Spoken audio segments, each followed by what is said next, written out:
Hi, it's Nina. Well, hello and welcome again on Now I Know channel. And today's video we're going to talk about how to show saved passwords on Google Chrome. So let's get started.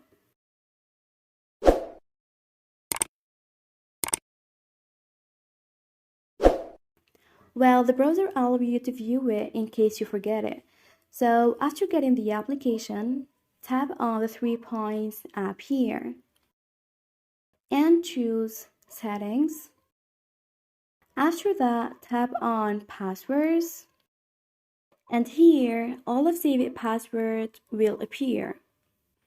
So if you forget your password, you can simply tap on your account and a page like that will appear that shows location, username, and your password that you can see it by click on this icon or copy it by click on this 10-second icon. And like that, you can find all of your saved password on Google Chrome. Thanks for watching. See ya!